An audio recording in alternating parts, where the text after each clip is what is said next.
Perfect. I don't hear it. Do you hear it? We're live in living color. Okay. What? I just sent you. Okay, everybody. If everybody could just take a seat, we're going to start the next panel right now. So if everybody could just take a seat. Thank you all for being here today. We're here at the Family Office Summit.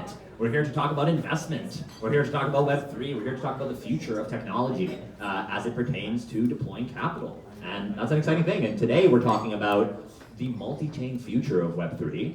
We're joined by representatives from ICP, Internet Computer Protocol, as well as a bunch of people in their ecosystem, investors, companies working within the ecosystem, and beyond. And so really excited for today's conversation. Excited to talk about our multi-chain future. I personally have been in the Web3 space. You already heard my intro before, so I'll give this instead. I've been in the quote-unquote Web3 space since well before we were calling it that. I bought my first Bitcoin in 2014. I used it to buy a fake ID, so unfortunately I do not have a ton of Bitcoin today. But that being said, I've been navigating the space since then, and a lot has happened since then. And back then, people were really just looking for a use case for crypto. And then with so much evolution, so many blockchains being deployed, now really it feels like there is an overwhelm in the ecosystem, and we really need infrastructure to bring capital between different blockchain ecosystems, between chains. And even when we look at something like Bitcoin, which has 2 trillion TVL, I don't know what it is right now, but just some insane amount of money held within its ecosystem.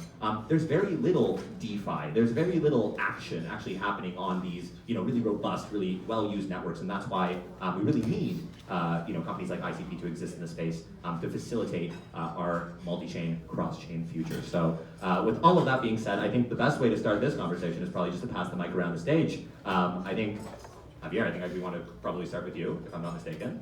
And we can move the mic around and start there. So would you please give us an intro and share with us what brings you here today? Okay, cool. Yes, I'm Javier. I'm the leader of ICP Hub, Canada and the US. ICP Hub is an initiative powered by Definity Foundation. Definity Foundation is a major contributor to the Internet Computer Protocol. They are based in Zurich, in Switzerland. It's 200 members, R&D, the majority of them, cryptographers, engineers working in the core, in the protocol. And then we have 24 hubs across the globe in different regions trying to get the mass adoption of blockchain and Web3 and ICP. Of course, different hubs have different approaches. We have, for example, in Kenya, in Africa, that is more in the awareness stage. We have as well in Dubai, for example, or in Singapore, that the venture capitals and family offices and business angels are priority there. We have as well education. Here, for example, in Canada and United States, we are doing a really good job in universities, in top universities in North America. And then we have as well Quantum Leap Labs. Quantum Leap Labs is the venture studio or the accelerator of ICP here in North America. We are now started like a year ago. We have starting our second batch. The first batch, it was really great. And we have here a couple of projects that are running now almost in the launch phase. Yeah, that's more or less me. Thank you. Hey everyone, my name is Orion, and I co-founded OrangeDAO about 4 years ago, and we mobilized the Y Combinator community around building and investing in crypto. So sometimes we talk about ourselves as a reverse VC because we started with a community and we built a fund around it instead of the other way around. So we're very honored to have in our portfolio Michael at Zero G. Love OrangeDAO. As well as Trevor at Sapien, who was here on the last panel. And so the fund is doing very well. We've got folks that are running the next fund at OrangeDAO. And I'm taking some time off to work on new brands and new partnerships. I'm thrilled to be working with Javier on a multi-chain fund attached to the ICP, Internet Computer Protocol ecosystem, to invest across early stage projects at solving real problems, building on any chain. So yeah, glad to be here today. Thanks for listening. Hand it over to Sam. Yeah. Hi everyone, I'm really honored and grateful to be here. So I'm part of Quantum Leap Lab and ICP. I co-create 12 company in technology focusing exclusively since 7 years now on intellectual property. So everyone have an idea, but we struggle to protect it and monetize it. The effort we are spending is to make it accessible to everyone, right? You don't have to get a lot of knowledge about crypto, and the idea also is to understand what is intellectual property. IP brought $6.3 trillion in 2023 in US only. I'm talking about IP as an asset and not about revenue. And the idea is to use intellectual property as an elevator to access fast to revenue and help now like people, community to decide where we have to invest. So happy to be here. Hello again, I'm Michael, co-founder and CEO of Zero G. You just heard from me, so I will keep it brief, but maybe just to dive a little bit into the ecosystem fund that we have, which is 88.8 million. We have 2 programs right now. One is our accelerator, where we had our second batch, and that's also currently fundraising, and we'll go to demo day pretty soon, which we're really excited about. And then we have another program called the Guild on Zero G campaign, which is very much about attracting the best builders at the intersection of Web3 and AI to natively deploy on our layer 1 as well. And so the reason why we focus on those ecosystem specific parts is that we've essentially built infrastructure that quote unquote infinitely scales. And so what wasn't possible before on the Web3 side is to, for example, take a Web2 company that has 200 million users, let's say it's a game, and then to say, well, just bring all of your game state on chain, for example. That wasn't possible before. With the infrastructure we've built, because we've solved an extreme use case, which is things like AI training on chain, which requires, as maybe some of you know, like hundreds of gigabytes, if not multiple terabytes per second in data throughput. And so we've been able to solve that through a lot of technology investment, R&D, and so on. And so now it's actually possible to build anything on chain. And so that's why we're especially focused on AI, because we believe that's the next computing platform, obviously, and it requires those extreme speed improvements and so on. So super excited about this space. Hey everyone, I'm Ronak, and we are building on ICP. Everybody has used AI platforms like OpenAI, Perplexity, and you would have noticed that to help people, AI needs access to the latest data. When you put in a query and give it an intent to search the web, it gives you better results. That's something which we enable in real time. Real-time data is much, much more valuable than stale data. And that's what we are enabling through working with ICP. Yeah, that's what I'm working on currently. I come from a crypto media background, so I've worked with 150 founders in the crypto space, blockchains, and several companies. Awesome. So we got quite a panel here before us, and a really exciting topic here today. I would love to start this with a bit of a contextual question, and I'd love to just pass this down the line once again. Maybe we'll just go in order this time, just for ease of everybody's sake. We're talking about a multi-chain future, and we're going to get into that in a little bit more detail. But really, from everybody's background here, none of what we're talking about would be possible without some level of incubation, some level of community coming together and helping each other move from square zero to square one. I'd love to get each of your POVs, and you briefly touched on this with the orange DAO analogy of moving as a reverse VC, but I think for everybody in their journey, especially when it comes to working within a blockchain ecosystem, there has to be that moment of entering the community. There has to be that moment of being onboarded. So whether it's through a foundation, whether it's through an accelerator program, whether it's through just ICP as a ecosystem, I'd be curious to get each of your POV on how either you are supporting projects in those early stages to kind of get from 0 to 1, or how you were supported via this ecosystem. Yeah, let's go down the line. Let's do it. I'll answer both of those questions.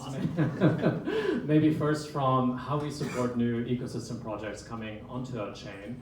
And so our whole perspective is, by joining the Zero-G ecosystem, you get a competitive advantage. We want to accelerate everything about your journey, whether it's about just that initial narrative development, to product market fit, to maybe at some point you need market makers, and you need to figure out how to actually launch your token, exchange relationships. So that entire life cycle we want to almost act like your agent to make that as smooth, as easy as possible so you can reach your full potential. So that's very much our mindset. So we're building a very large ecosystem team around that particular mindset so that the moment you speak with us, it's a great experience all the way till, like liquidity and then beyond liquidity as well.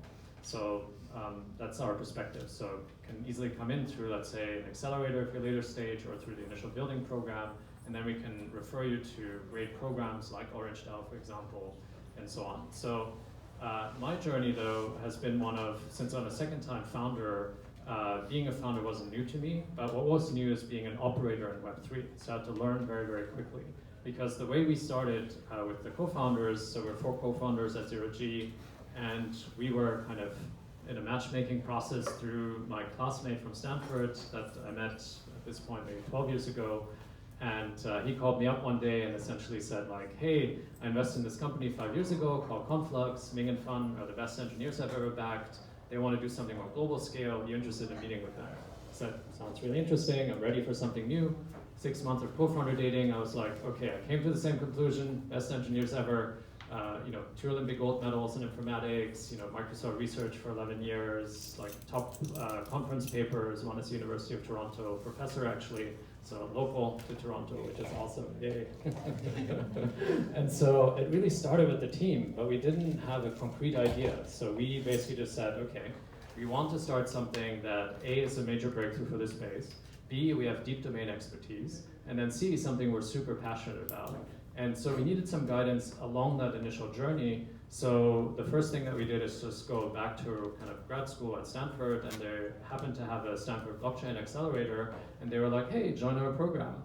We'll help you guys out. It was a 6-month program, and basically just bounced a ton of ideas off of them. Like, does this make sense? Does this make sense? And eventually we said, okay, we want to solve AI on a blockchain because we saw ChatGPT 3 happening and got super excited by it, but then thought 10 years into the future, if we use these systems for major societal use cases, we're really worried because who are we going to blame if something goes wrong? It's ChatGPT or OpenAI, but they're not incentivized to like really do proper AI alignment. They just want to get to AGI as quickly as possible. And they're fully closed source. They're like a black box system. How can we trust something we can't verify? We need an alternative, and that was decentralized AI. They said, okay, we need to put our mind to it, but where do we even start? And that's where that kind of ideation was really, really helpful in our journey. We then started on something that's like super technical, which is like data availability. We solved that in order to solve the data throughput challenges on chain, and then kind of systematically, step by step, added more and more infrastructure. We always wanted to build a community which was not just a spectator in this AI revolution. We wanted the community to be a contributor. And that's where Rhino Spider was born. And the way we enable people in thousands, hundreds of thousands of people to participate in AI is by just merely downloading a Chrome extension. Once they download the Chrome extension, we make data available for AI companies through data scraping. Data scraping has been around since 2 decades now, and there has been a lot of middleware available where maybe it could be your TV app or even a garage door opening app, which probably is doing a back-end data scraping and you don't even know it, and it's happening in your, it's on your device. And these are people who are running these applications are not getting value from what they are contributing to. And we wanted to change that. So Rhino Spider is a platform where people earn rewards just by giving their bandwidth, their internet bandwidth. We use this internet bandwidth to scrape data off the internet using their IP. These are residential IPs. Usually major platforms have commercial IPs blocked. And that's why commercial IPs cannot scrape data from them. So residential IPs are quite important. And that's how we are creating a value chain for AI. We were very lucky to get incubated at ICP. ICP is a blockchain which is a full stack blockchain. It enables storage as well, so we store data on ICP as well. This is something which we don't see it in any other blockchain. Yeah, we are incubated at Quantum Leap Labs with Javi. Thanks so much. And I'll speak to how we support founders at Orange DAO. It really goes to the core of being a DAO and what a DAO is. So this is a distributed autonomous organization, if you're not familiar. And what it's really good for is creating low-cost ways to distribute resources and automate capital stacks, really, right? And so at Orange DAO, where we leverage the community, we make it possible for all of our members, more than 1,000 of them, to ultimately earn the carry of the fund, the carry interest. And this is something that would be overly tedious and virtually impossible to do on a spreadsheet. But by distributing ourselves and distributing the work, and then basically creating incentives where everyone can earn their own tokens that ultimately control that carry, we're able to build that. And so this is an example where a foundation can have an impact. So Orange DAO has a foundation to exist as a legal entity in the Caymans, and through these mechanisms, we're able to do things much more efficiently, and then ultimately generate capital back to our LPs in a better way, right? So venture capital, as it evolves, is all about the value delivery being more than the check, being a way to really enable founders to excel. And so being a DAO is a way to scale that, right? And we've scaled that across our network that includes about 20% of the global Y Combinator founder alumni network, and that's how we support founders. Amazing. I want to continue down the line, but just a quick question on this, because it might be relevant for some of the family office folks in the room.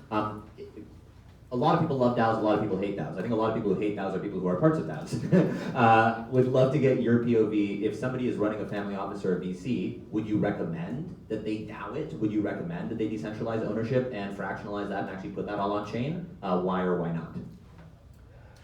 Yeah, I don't think so, but it would depend. I don't think that they would want to do that, but it does make sense for them to participate in foundations that might be DAOs and other structures that use these decentralized mechanisms to accomplish more, better returns and better founder support.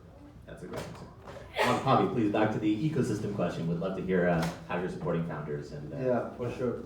I was yesterday in a panel in Blockchain Futures conference that the question was like, for you, what is like a builder, right? And of course, builder, everyone thinks like, it's like a developer, right? Like someone that is building something, coding, AI, whatever.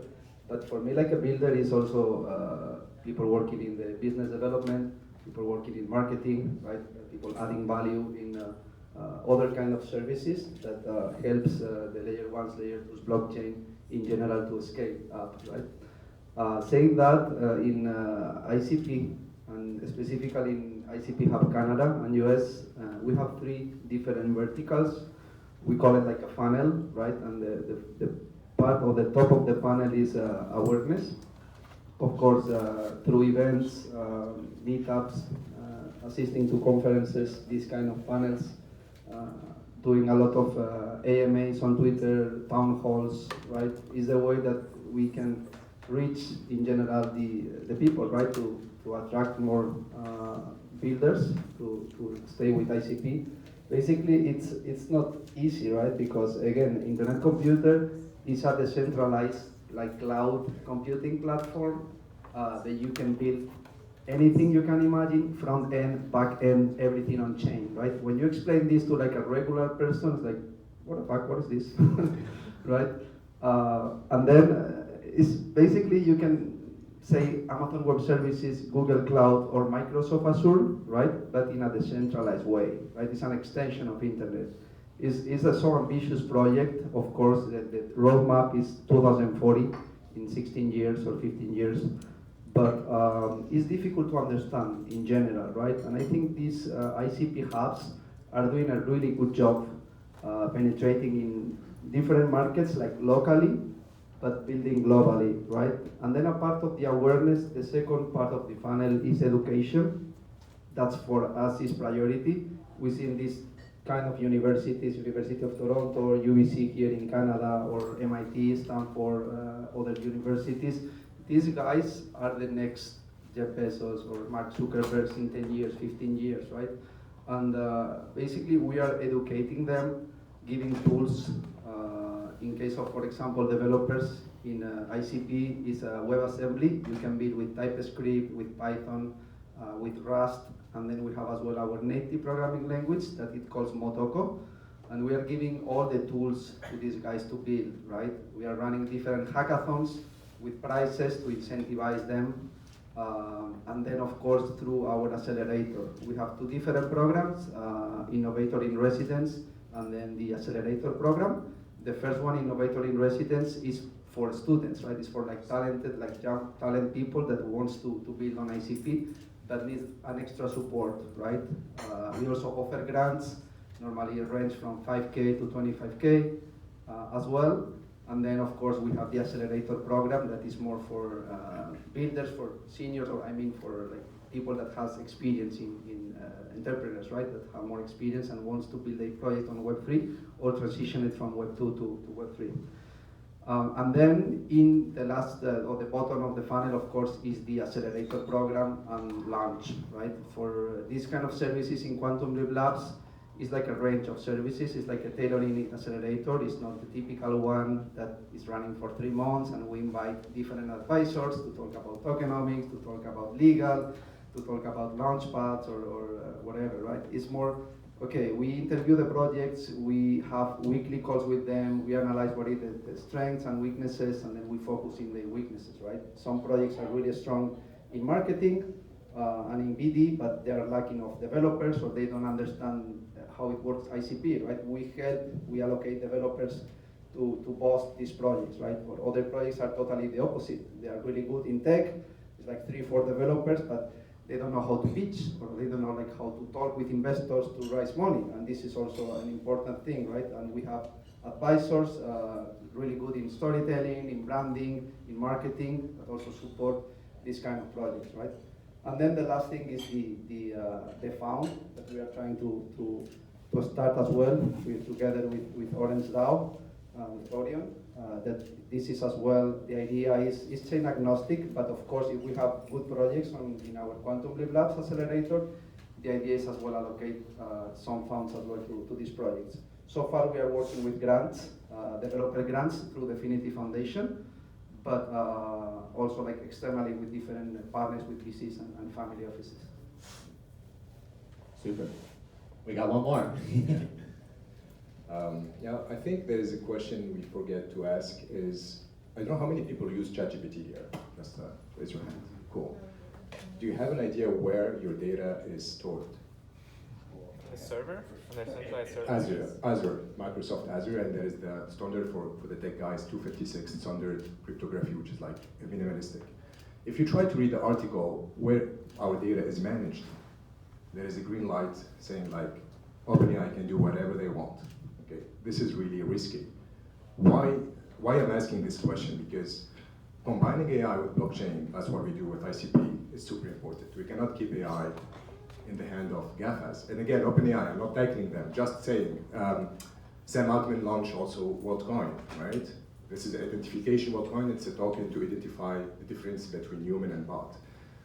They have the biggest database of biometric data, plus our personal data. So it's really risky. That's why it's important today to give a chance to private project, combining AI with blockchain. So what we're pushing today is helping any founder to understand how to use intellectual property through an AI model. So we trained an LLM model, open source, on US copyright as a proof of data. To make it simple, the AI is trained as a lawyer, and they understand what is US copyright about, right?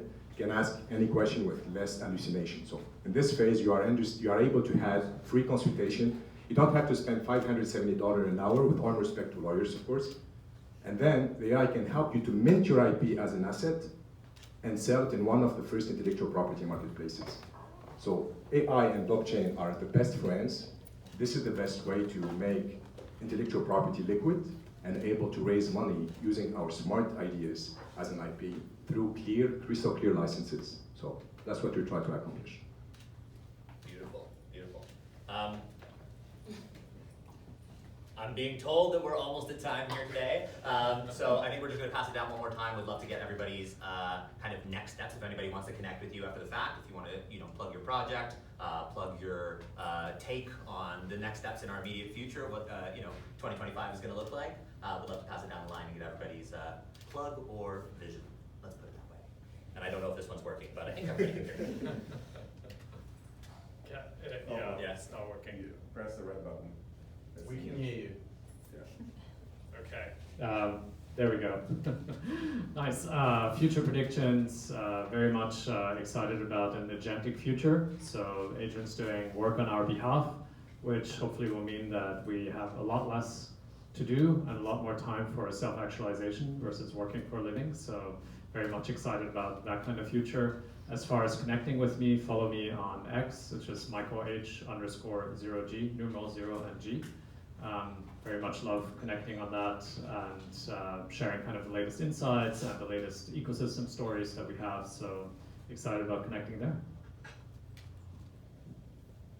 Decentralized data rails, compute liquidity, I think that's the future. And Rhino Spider is looking to make a mark on that. To connect with me, just for 0x Ronak on Twitter.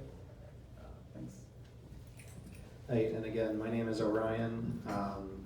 To connect with me, I look like this, so when you see me, you can talk to me. And, no, I'm kidding, because my name is Orion, but should be easy to find, but we'll see. But you can find me at Orange DAO. And I think what's next as we look for ways to partner with family offices and other foundations, I think what's good to remember is that as venture capital keeps evolving, there's not one way of doing business, and that creative possibilities are, I think, how everybody wins. And so, you know, we always try to have a conversation that's very much a two-way street to understand the interests and the goals that you're looking to achieve, and see how we can achieve those together, you know, in the crypto space. So thank you. Yeah, I'm so excited with the decentralized AI that Internet Computer is working now. I think it's Llama 3.2 with 8 billion parameters, but we need to increase more and more and more. It's not easy, but Definity is working so hard with Caffeine AI. That Caffeine AI probably will be launched in a couple of months, that you can build anything, just like texting, similar to like ChatGPT, like please build this fashion website, please build this kind of business, and just click and you see all the code. You don't need now to be a developer to have your own business. This is huge, and it will be everything on chain. No third parties, no intermediaries, no Microsoft, Amazon. It will be, you will be the owner of these platforms or these websites. And this is something, a game changer, I think. Probably we will see in 2026. And then of course, see like Quantum Leap Labs, our first batch and second batches going really well, starting the fund as well. This is something that I'm super excited. And then enjoying Consensus and Canada Crypto Week for sure. And then if you want to connect with me, I'm Javier Arroyo Ferrer. LinkedIn is the best way. But yeah, I'll be here the whole week. Just like say hello and let's talk. Thank you so much. So for the future, I think I believe in proof of IP as an elevator. And I think to make a difference, we have to take in consideration AI creation is a base of IP. So today, when you create anything with AI, you cannot copyright it, you cannot patent it, which is not normal at all. And blockchain can resolve this problem. The second thing I would say, like Michael said, with AI, we'll have probably more time for us as a human. So take care of yourself, take care of your mental health. We don't talk enough about mental health. Life is short, enjoy it every second. So to connect with me, I'm on LinkedIn, Sandrisi. I'll be more than happy to find some partners and developers with me. Thank you. Takeaway, the future of AI is self-sovereignty. I love it. Thank you, everybody. Appreciate your time.